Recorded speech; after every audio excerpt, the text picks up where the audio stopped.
Hello, sisters, and welcome to Go Solo Live. This is Jennifer Buchholz with Transform Via Travel.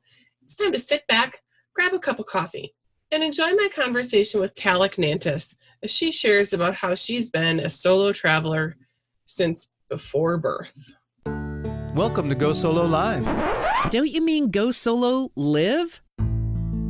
Have you ever been asked why on earth would you travel alone? Go Solo Live not only answers that question, but celebrates life as a midlife solo traveler. This is a safe place for women to come together to reminisce about their travels, encourage others to travel, and to dig into the real lessons learned from these journeys. Now join Jennifer Buchholz with Transform Via Travel as she and her guests share stories of the solo travelers of midlife women. And today I'd like to welcome Talek Nantes to the show. Welcome, Talek. Hi, I'm very happy to be here. Thank you for having me. Thank you for making the time to share some of your solo travel stories with us, and I can't wait to dig in and get started. I want to know, what inspired you to first travel solo?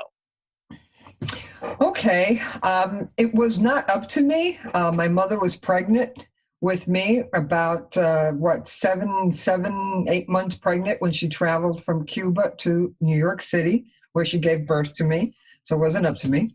After that, we kept going back and forth from New York, where we lived, to Cuba, where our family was, for about 6 years until the Cuban Revolution came, and that was no longer possible. So that was my first experience. So it was sort of from birth. From birth. I love it. That's amazing. So what happened as you got a little bit older and decided that it was time for you to start to explore? My mother had a travel agency in New York City, and she had a big map that took the entire wall.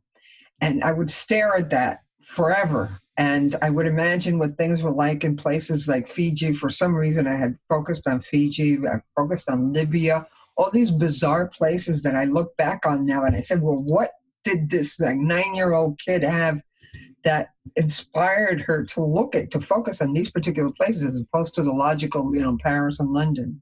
Who knows? But that map intrigued me. And also, nobody in my family spoke English. So we wanted to go to the movies. So the only movies that we could go to were the Spanish-speaking movies, which were the Mexican movies. So we would all go and see those because that's the only one that we could all enjoy together. And I remember being fascinated with Mexico and imagining that someday I'm going to go there. And I actually did. I worked in Mexico for 4 years. So all of my life, I cannot imagine a time when travel and exposure to different cultures wasn't a part of my life. So I've been involved with it forever. And I thought that once I finished college, where I majored in international business, I would get a job in international business. And I did. I worked for Kraft Foods for many, many years. And I was an international business development manager and then director for Kraft, as well as other companies, where I also lived in different places and was always exposed to different cultures and travel. And, of course, solo travel during that time. So off air, we had a chance to chat just a little bit, and you shared one of the foundational stories that you had related to solo travel and the aha moment that it brings. Would you mind sharing that with everyone? Sure, my pleasure. I was my first week with a new company, and the HR person was speaking with me and asking me about myself and getting to know me, and I her. And she said, well, you've obviously traveled a lot, which was a requirement for this particular position. I said, yes. And I asked her about her travels. Where would she like to go? And she said that London was the top of her list, and she wanted nothing more than to go to London. And I said, well, what are you doing here? Like, go to London. She said, well, Charlie doesn't want to go to London. Okay, Charlie was her husband. And he didn't like travel. He felt uncomfortable traveling, so he didn't go. And she assumed, I guess, that you needed to travel with somebody in order to travel. So she didn't go because Charlie didn't go. And he would always say, oh, I didn't lose anything in London. I have absolutely no reason to go to London. Why would I go to London? So she didn't go. And I remember explaining to her, you can go by yourself. You can go on these particular websites and find some very competitive flights. You can stay at these hotels. You can get tours, small group tours that'll take you around the city. Many of them are free. There's so many things that you can do, and then come back and you've gone to London. And as I was telling her all of this, I was looking at her face, and she had this look on that was like, can this be? Can such a thing be? She was like marveling at the possibility of going solo, traveling, and not necessarily waiting for Charlie. So in my household, we often kid around with using the Charlie name as well. No, Charlie doesn't want to do that, meaning, you don't want to wash the dishes or you don't want to take out the garbage. I love it. But, let's talk about where were we in time? How many years ago was that? And how old or what generation was she? Oh, boy. Let's see. She must have been in her 40s, perhaps. And this is going back maybe 20 years. Okay. Yeah. So, that's a great example. Maybe less, a little bit less. Yeah. So that's exactly why we're doing this podcast, because, a lot of people think solo travel, especially for women, is really this thing that you do maybe when you're in college. And it's entirely different in the US because we don't have that concept of a gap year or something like that. I think that we're beginning to develop that. I agree. I think that mentality is starting to come about, which is amazing. But for many of us, even study abroad was not very accessible when we went to school. And now what's amazing is, middle-aged women have recognized the value of travel, and they've been instilling that value in their daughters. So I've worked with a bunch of 20-something young women on studies abroad. And when I tell them the work that I do, they're like, oh my gosh, my mom really needs that. Oh, okay. I can understand that. So they just haven't made those opportunities for themselves. So even just having that conversation with someone in your office to open up her mind to say, it's still possible, even though you're married. And right. Even though your husband has no interest in doing that, it's still possible for you to do that. Yeah. And I think that with a little bit of prodding, she would have gotten on that plane. I mean, you could just see the longing on her face. And she would have gone. But I think that I just walked into her life and then walked out again. And I think that she just went back to Charlie. Well, and you never know what might be that impetus that at some point makes her say, okay, I need to go take this time and space to do this for myself. Right. But even just to recognize for anyone that is truly just a mindset. It is something that we have created and a barrier that we have created for ourselves. It's not real. You're absolutely right. It's not real. And I think that once you do one trip alone, that the floodgates will just open. The trick is doing that one. And the danger is that you won't do it. The danger is that so many people that say, oh, yes, I'm going to do it, and don't, actually never will. And the more time passes, the less likely you are to do it. So, and then there's also no perfect time. There's no right time for this. So just go. I mean, start maybe with a small trip. Let's say, I don't know, you don't live in Florida. I mean, Florida is easy. You can make it down to Florida, make it down to the Key West. Okay, you've done that. Well, how about the Caribbean? How bad? Oh, let's try Jamaica. Let's go international where you need a passport. Well, you do also for Jamaica, but let's try Mexico. That's completely different culture from the United States. And from there, I mean, you can go across the pond to Europe. I mean, the UK and Ireland are very easy places to start. They speak English if you have an issue with that. So start easily, start slowly, start with something that's not going to challenge you too much.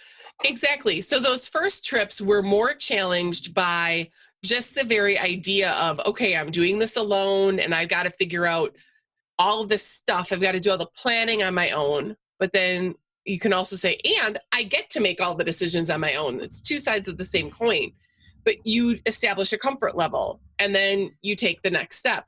And I always giggle when people say for the first time to me, oh my gosh, my first solo trip and I'm heading over to Paris. I'm like, that's awesome. But, it could, a lot of people, Paris is their dream trip. And I never want to quash anyone's dreams. But there's also something to be said for, they don't all speak English, folks, just because we think they might. And a lot of them will then need to take public transportation. And the first time they're taking public transportation ever is in a city that doesn't have English printed on their signs. Mm-hmm. Maybe there's a baby step that we could do first just to increase your comfort level. But for those who are ready to dive right in, why not? Yeah, why not? Absolutely. Yeah. And I think that public transportation is a wonderful way to explore a city. Number one, it's infinitely cheaper because one of your biggest expenses in a new city is going to be transportation. Taxis are an arm and a leg. It's going to put a major dent in your travel budget. So public transportation is very important, and also it will allow you to immerse yourself in the local culture faster and better. So that's another great advantage. So those two things will help tremendously. And also public transportation, I think, is such a good way to develop other life skills like problem solving and communication and planning in general. So yeah, public transportation in a new country is an excellent way to dive into international travel. But I agree with you. Baby steps are a better way. Well, and, in this day and age with all of the technology that we have, it's really, if you take some time to understand the technology, it won't be nearly as intimidating as it would have been, when we're still dealing with paper maps and trying to read, bus schedules that may not be very reliable and things like that. It's incredible to me that in Chicago, I can use an app to find out not only where to go and what bus I need to take, but how many minutes away I am for that bus arriving at the stop that I'm trying to get to. Yeah. However, it also has helped me understand when I'm not willing to try to navigate a system that I'm not familiar with. So when I've gone to Bogota, Colombia, they do not have a centralized public transportation system. So it's all these different buses going all these different times, and they're going fast. And you have to know exactly which color bus you're trying to get on at which point that's going to get you to the point where you want to go. And for me, that's a little bit more than I'm comfortable handling because I don't speak the language. Yeah. So understanding where our limitations are as well and our comfort level, because I know I could learn it if I needed to. Mm-hmm. I just weigh out the dependability when I must get from point A to point B at a certain time versus the ability to experiment. And it's amazing when you travel solo that I don't necessarily just think of it as risk-taking. I think about it as doing some controlled experiments so that we can learn what we need to learn. Mm-hmm. That's a very good way to look at it. And also deciding not only if it's beyond your comfort level, but does that make sense for you to take the public transportation and the buses in Bogota versus taxis, which are very cheap? So take a taxi. And it depends on what country you are. Taxis in New York City are ridiculous. In London, they're ridiculous. In Bogota, they're very, very cheap. Exactly.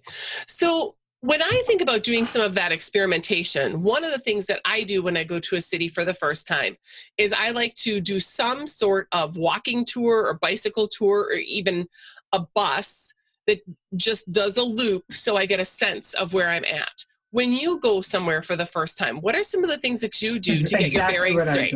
That is exactly what I do. I love hop on, hop off buses.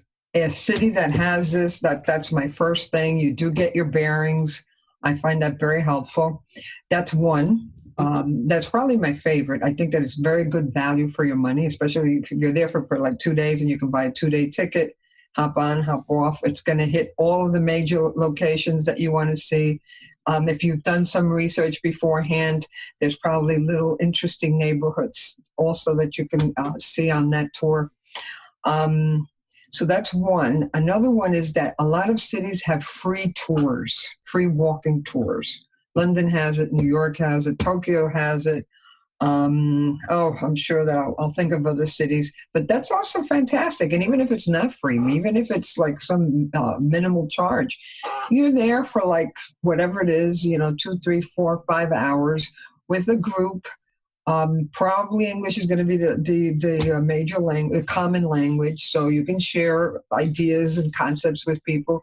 The tour leader is going to be knowledgeable. It's his or her job to be friendly with you, so they're going to be chatting and giving you additional information. So that's a great way to learn a new city. And I do go out of my way, even when the taxes are cheap. I do go out of my way to learn public transportation. It's not a big deal if you're not there for a long time, like you're not moving there.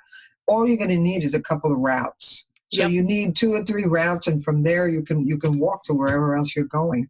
But, Absolutely. especially subways. So subways I prefer actually to the buses. I find the subway systems in internationally to be easier to navigate than the buses. That's fantastic.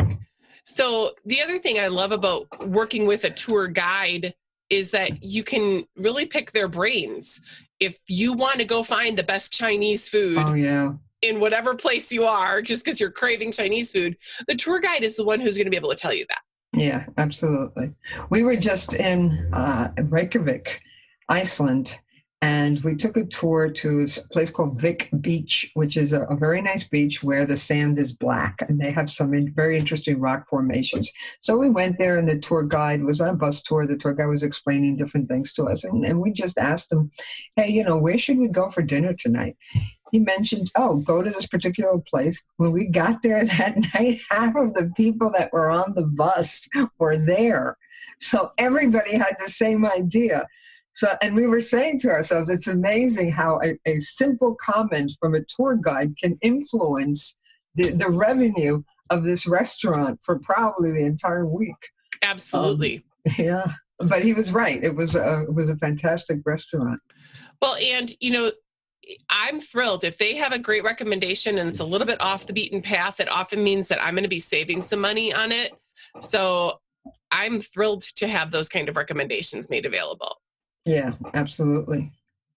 Very good. So you are clearly a very busy traveler. And this trip, it looks like you've done, at least 10 international trips? Oh, no. I've been to over 100 countries, and I can't even begin to count the number of. I travel about 5 or 6 international trips a year. I was looking at your list for 2017, so that's what I was. Oh, okay, all right, for 2017. Yeah. Sure. So you and I share some love for New Zealand. Will you share with folks what your New Zealand experience was? Oh, absolutely. We arrived in Christchurch, and from there took a bus across. This is the South Island. We didn't have that much time, so we had to choose between the North Island and the South Island, and there's no preference of one over the other. They're both fantastic, but we had to choose something, so we chose the South Island. We took a bus across to the West Coast, and from there, I forgot the name of the town, but from there we rented a car and went south on Route 6. And Route 6 was fantastic. I call it like the ultimate road trip.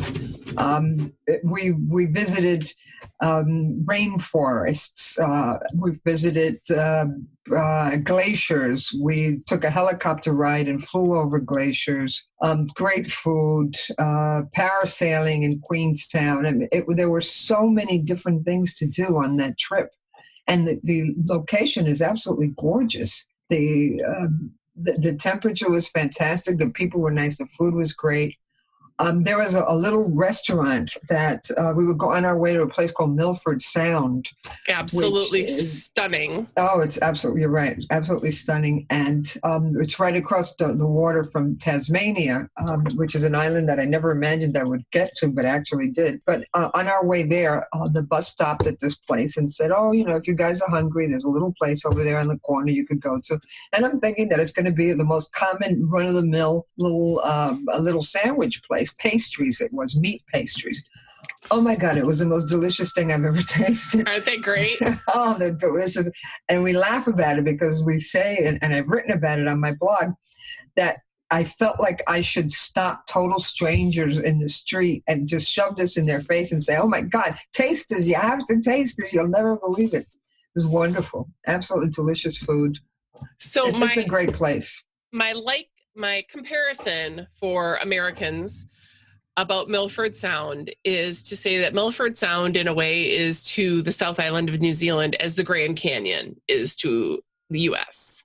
Mm-hmm. It's just such a stunning sight to see and somewhat indescribable until you're there in it. That's a very good way of putting it. I agree 100%. It's as stunning as the word. It leaves you with your mouth open. You just can't believe how beautiful this is. And I wish, so when I was there, my SD card for my camera died. I could not retrieve any of my photos from my first 3 days on the South Island. So none of my pictures from Milford Sound turned out. And I decided, that's okay, because I'm just going to have to go back. You're going to have to go back.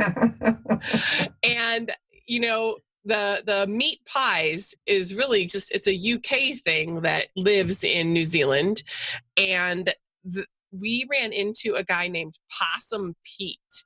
And one of the things that people learn about New Zealand is that their only real problem with animals, they have no predatory animals, they have no issues with spiders or snakes or anything like that. But right. Possums are their biggest problem. And if you ever are on the South Island doing a road trip, you want to look up Possum Pete and his story about possum pies and how he ran into a huge issue with the government over trying to eradicate their possums and serve them as a delicacy. And it's quite a funny story, and he's quite a funny guy. So put that on the radar for the next time you go back. Absolutely. As a matter of fact, I'm going to write it down right now. Possum Pete, because that's the type of guy that you want to include in a post. Exactly. To get a real feel for the location. That's exactly it. So were you alone, or who were you with as you were doing this kind of trip? Oh, that one I happen to have been with my husband, but I'd say that was not a business trip. I'd say maybe the 80% of my trips have been solo on business and just for pleasure. Excellent. I went to school in Italy, and from there I traveled throughout Europe. This when I was a teenager. Enjoyed that tremendously. Let's see, from also traveling in my first job, I covered Latin America. So I know everything from Brazil to Argentina, Central America. I've traveled that solo. I also lived in Europe besides Italy. I lived in the UK and Spain and took advantage to travel while I was there. And more recently, I've spent about 8 years working in Asia.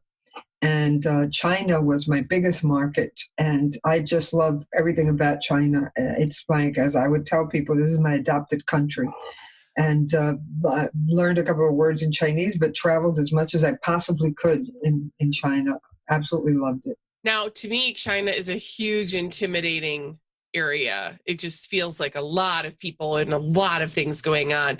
So for someone who is feeling not so confident about going to China, how would you suggest they get started with that? If they've done some solo travel, but even we all still have some of those, bigger, scary places.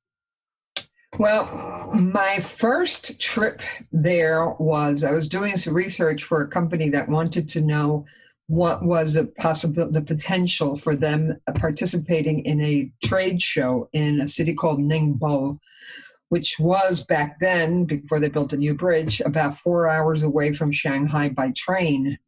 And I remember, thinking I have to get to Ningbo, but I had landed in Shanghai because as long as you're going over there, you might as well go see Shanghai while you're at it. So I landed in Shanghai, and from there I had to take the train down to Ningbo. And train stations can be hectic anywhere.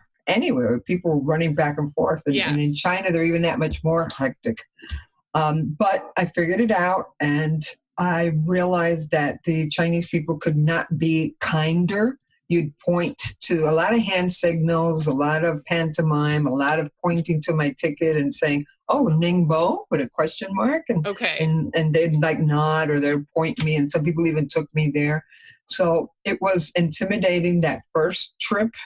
But after that, like anything else, it's just a matter of, feel the discomfort, but go ahead and do it. And the discomfort goes away very, very quickly. It's a little bit like speaking in public.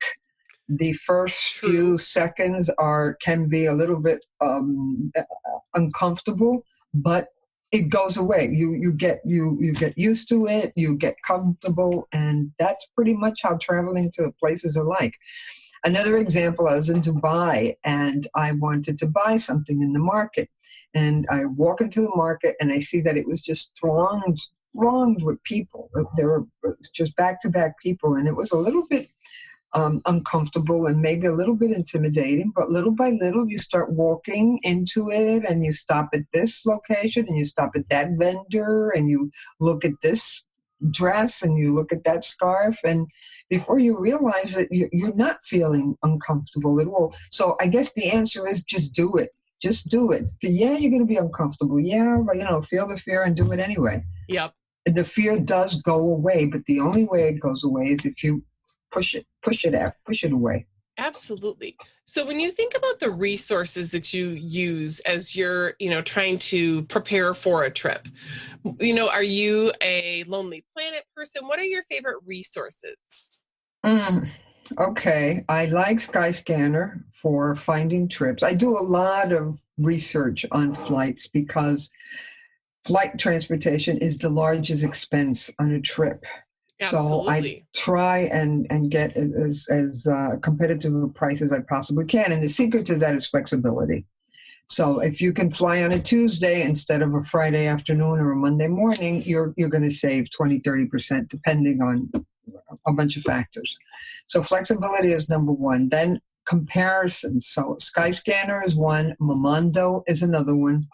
Also, flying in and out of secondary airports. I live in New York. I could fly in and out of JFK, but if I fly in and out of Newark, which is a bus ride away, I can get a much cheaper flight. Same thing with Miami and Fort Lauderdale. You want to go to Miami, fine, but if you go to Fort Lauderdale, it might be 20, 30% cheaper. So secondary airports are very important. Budget airlines are important overseas. Europe has tons and tons of budget airlines, and Asia is starting to get more of them now. The price difference there is enormous versus a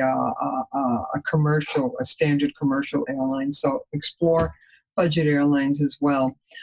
Also, you don't necessarily have to fly everywhere. You could fly into some secondary city and then take a bus or a train but mainly a bus or a train to wherever it is that you want to go. So that's another option. Absolutely. So all of these websites, and a good website for that is something called Rome to Rio. I love that website. Rome to Rio. Rome to Rio. You'll tell them, okay, I want to go from here to there, and it will tell you all of every conceivable transportation method to get there. So you could travel by ferry, for example. It might be a very interesting trip and cost you 20% of what a flight could cost you. Absolutely. So you have to don't assume that you can only go from here to there. Also, maybe look at different airlines. So let's say you want to go to, Mumbai. You could go direct New York to Mumbai, but what if you went, you got some cheap flight from New York to Las Vegas, or Los Angeles. And from there you went to Singapore with some low-cost flight. And from there you got some other budget flight that took you straight to. So look at different options like that. So that's one tip. Another tip is once you get to an airport, it can be very disconcerting. It's new. It's a different. It's a new place. It's busy. You're nervous. You're probably tired. You don't have the local currency. You need the local currency. You have to get from the airport to wherever it is that you're going. Do your research beforehand. Don't take a cab unless there's absolutely no other option. Sure. Look at public transportation. How do you find that out? You can do research either on TripAdvisor. Just say, hey, how do you get from the airport, from Seoul to downtown to the Intercontinental Hotel, for example? I mean, if you took a taxi, it's going to be a $200 Right. cab fare. But there are buses that'll get you there for $9.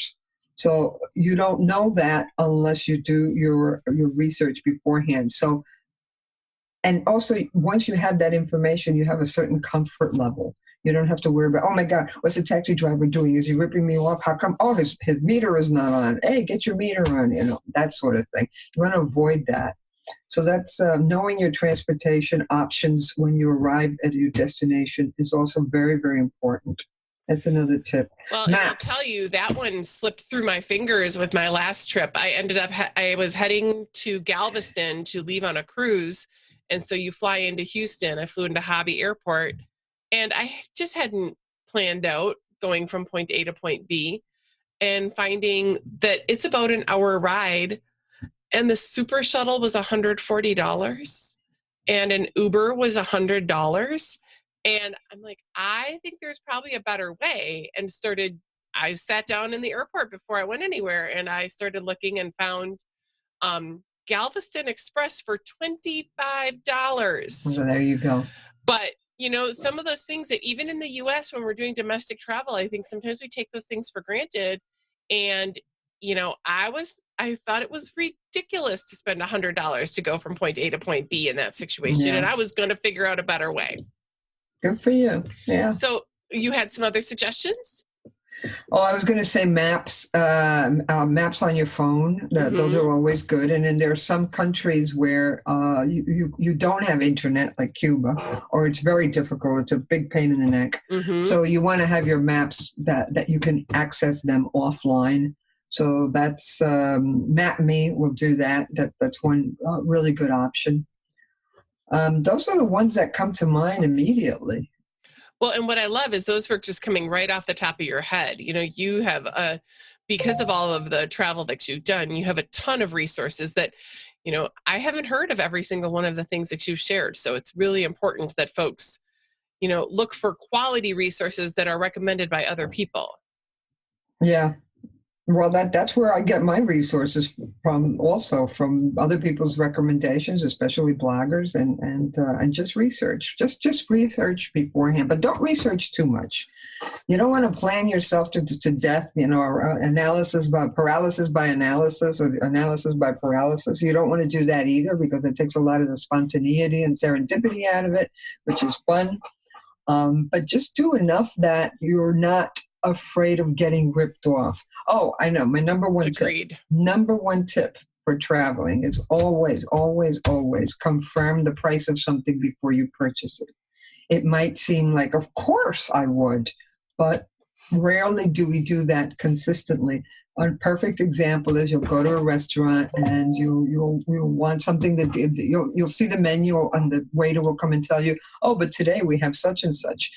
Oh, okay, well, that sounds good. This special, let me have that. You'll have the special, and it turns out that the special is like 10 times the cost of anything else on the menu, but you've already eaten it. So that happened. I speak from experience. Right. That happened to me. And, again, that's one of those things that we think we just take for granted, and you can't. You don't want to be caught in that situation. Yeah. Another example is I went to get a manicure because my nails were just like horrible in Dubai, and I went to this like second-rate hotel. It wasn't the Ritz, and I figured, okay, well, how expensive can this possibly be? I sat down there, I had my manicure. It was $80. And I thought, and I don't know why. I can't imagine why. I just don't know why. And I remember saying to this woman, saying to myself, okay, they're ripping me off here. I demanded to see a price list. Yes. And she showed me a price list, and it was $80. It was $80. So had I asked beforehand, hey, how much is this? I would not have done it. So, Wow. That's but you always have to so ask. ridiculous. Yeah.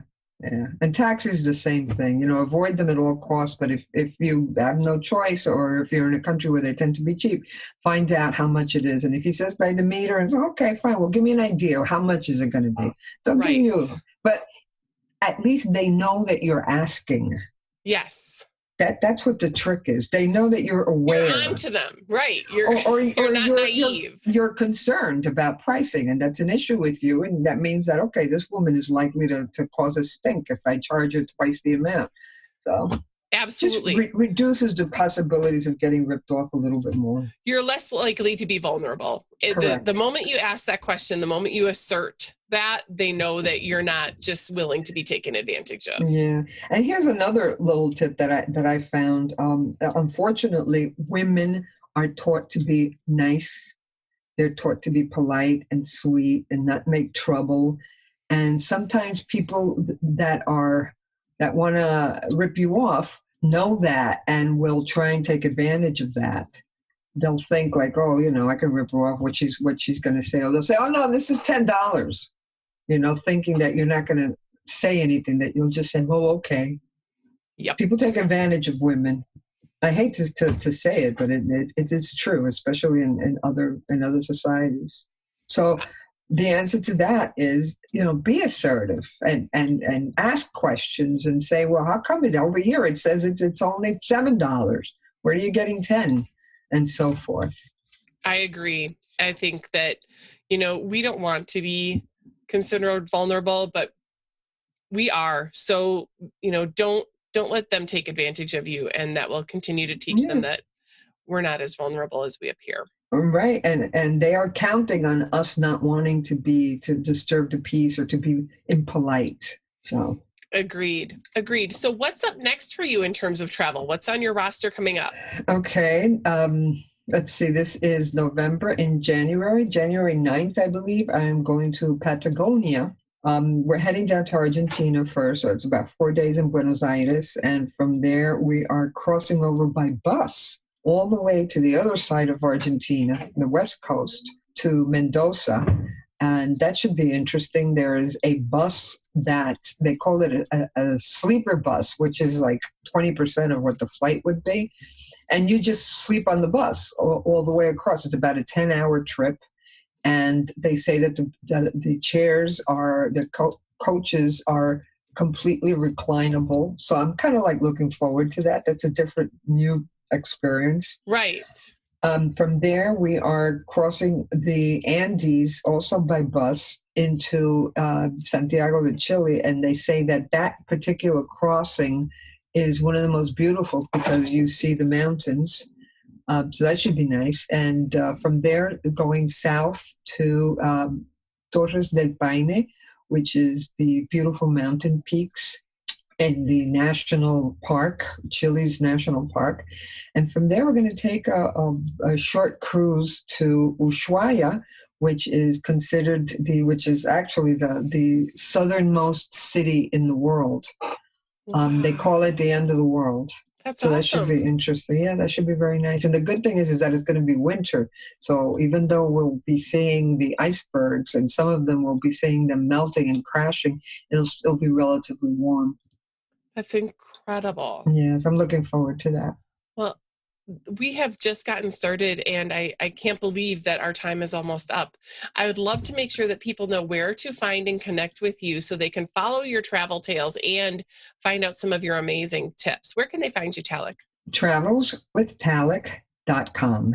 That is my website. Also, my Facebook page, travelswithtalek.com. And I am also on Instagram, Twitter, Travels Talek, and Pinterest.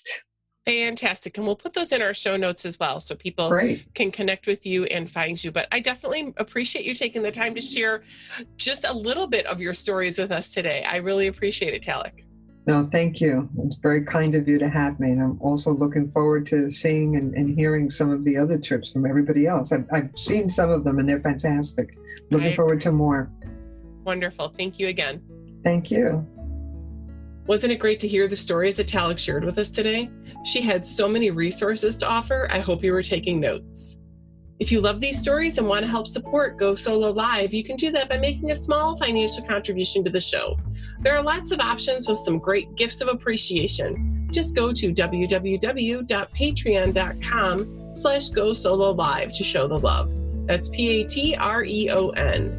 We've reached the end of today's episode, but the conversation doesn't have to end there. I'd love to grow our Go Solo Live community. Please invite your friends to listen to our episodes and subscribe. If you know someone who'd be a great guest, have them reach out to me directly at Jennifer@transformviatravel.com. And until next time, remember, go solo, not alone.